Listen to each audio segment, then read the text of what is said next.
Hello everyone, ayan. Hope everyone is doing well. So, in this video guys, ay ipapakita ko sa inyo kung paano ako nag-aaral ng Facebook Ads Media Buyer. So, ngayon guys, nag-work ako sa aking client as a virtual assistant ng part-time lang. So, more than 1 year na rin ako sa kanya as a social media manager. Tapos, gumagawa ng admin tasks at saka re-reply sa mga email, parang executive assistant pero hindi naman totally ganun. Ano lang, parang admin, personal assistant. So ngayon guys, sabi ko mag-specialize ako ng isang skill para makatulong din ako sa kanya tsaka para makapag-apply din sa iba para madagdagan yung sahod syempre, 'di ba? As a virtual assistant kailangan medyo tayo flexible. Ayun. Tapos ngayon guys, ito yung ginawa kong paraan para hindi ako ma-overwhelm sa pag-aaral ng Facebook ads. Kasi mandami kong naririnig na nakaka-overwhelm nga daw. Pero talagang nakaka-overwhelm siya guys kasi yung mga words siya, yung technicalities. Kumbaga, sobrang technical niya ganun. Parang nakakatakot talaga siya kasi parang may involved na pera, 'di ba? Ganun. Tapos yung mga metrics kung paano mo siya i-read, paano ka mag-optimize. Talagang nakaka-overwhelm siya. So, ang ginawa ko guys ay gumawa ako nito. Nag-ask ako kay ChatGPT. Nabigyan ako ng step by step process. So, ito yung binigay niya sa akin guys. 90 days Facebook ads, day by day roadmap. So, ayun. I-check ko dito yung progress ko guys. Nag-start na kasi ako mag-aral. So, week 1 guys, day 1 to 7.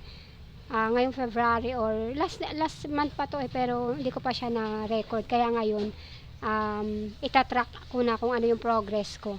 So, yung day 1 guys, ginawa ko orientation and goal. So, nag-create na ako ng FB page. Meron akong FB page guys na sample. Tapos, may business manager na rin. Naaral ko na rin siya kung paano gawin. Tapos, ad account. So, naaral ko na rin. Kaya, check ko na to. Nakapagawa na rin ako nito. Tsaka ad account. So, kaya, check ko na rin siya. Tapos yung day 2 naman guys, Meta Ads Manager Tour. So, nakapagawa na rin ako nito guys. Medyo na-familiarize ko na yung sarili ko na gawin to sa Meta Ads Manager Tour. Ayan. Tsaka sa Meta Blueprint intro course. Napanood ko na yung mga dapat panoorin.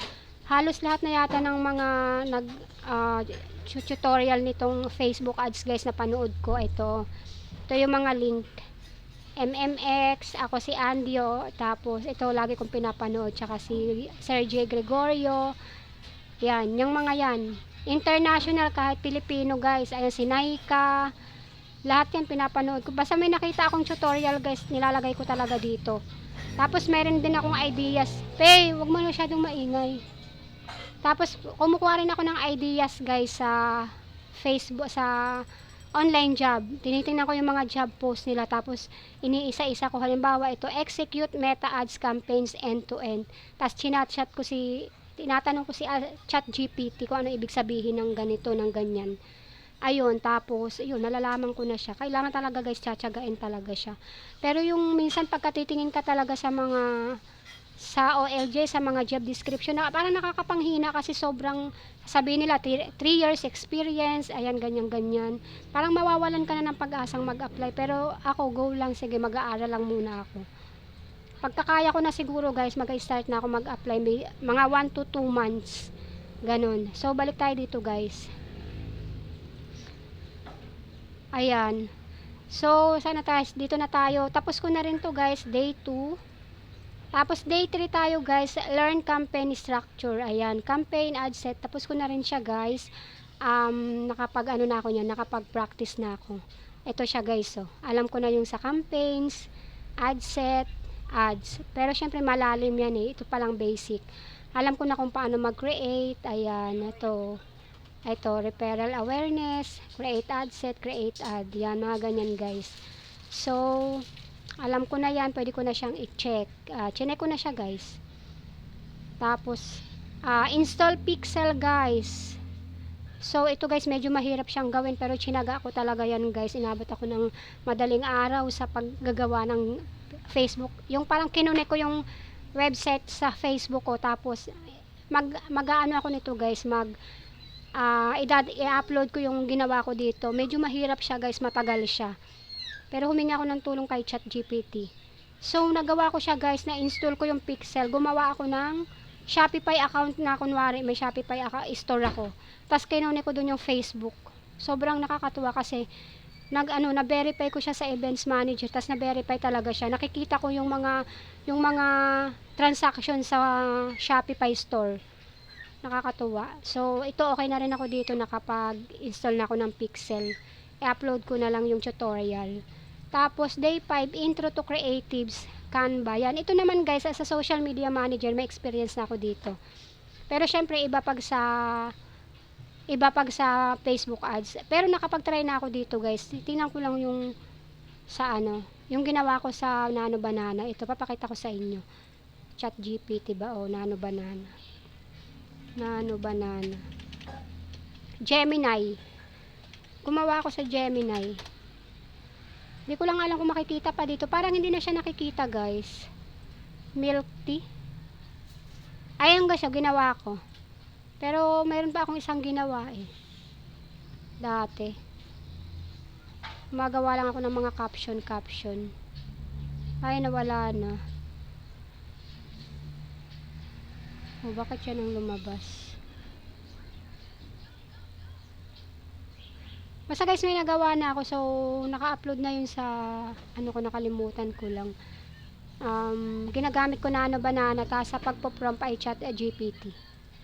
So, okay na rin ako dito guys, pero syempre hindi naman ako magaling na graphic designer, kaya pinag-aaralan ko pa rin siya. And other guys, day 6, make a short 15-second video, phone at saka CapCut. Ito guys, medyo nahihirapan ako sa pag-i-edit, hindi talaga ako sanay mag-edit. Kaya ito yung susunod kong pag-aaralan guys. So, yung iba naman may mga video editor, pero as a Facebook ads media buyer, siguro kailangan din yata na marunong ka mag-edit, or kailangan talaga may idea ka. May idea ako guys, hindi ko lang talaga siya na-practice maigi, kasi doon sa client ko may video editor siya. Hindi ako nag-e-edit, nagagawa lang akong basic graphics, ganun. So, ito ang susunod kong ipag-aaralan guys. And then, yan, sunod-sunod na yan guys. Ayan. Siguro abutin din ako dito ng 3 months or 2 months bago ako makapag-apply. Pero mga basic lang naman siguro, hindi naman kailangan sobrang galing mo na talaga. Yun nga lang, gusto ko kasi pag nag-apply ako guys, medyo alam ko yung isasagot ko. Tsaka syempre kailangan may alam na rin, kaya take my time lang siguro munang mag-aral. Hindi ko pa muna siguro pupersahin yung sarili kong mag-apply, pero pag nakaabot na siguro ako ng 1 month or marunong na ako magbasa ng metrics guys, yun.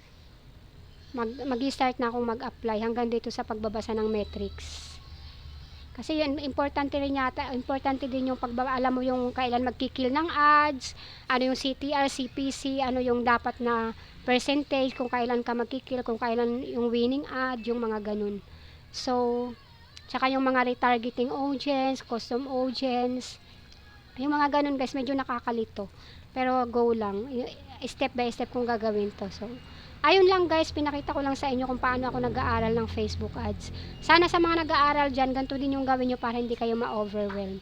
So, yun lang guys. Thank you for watching. Pa-subscribe na lang guys.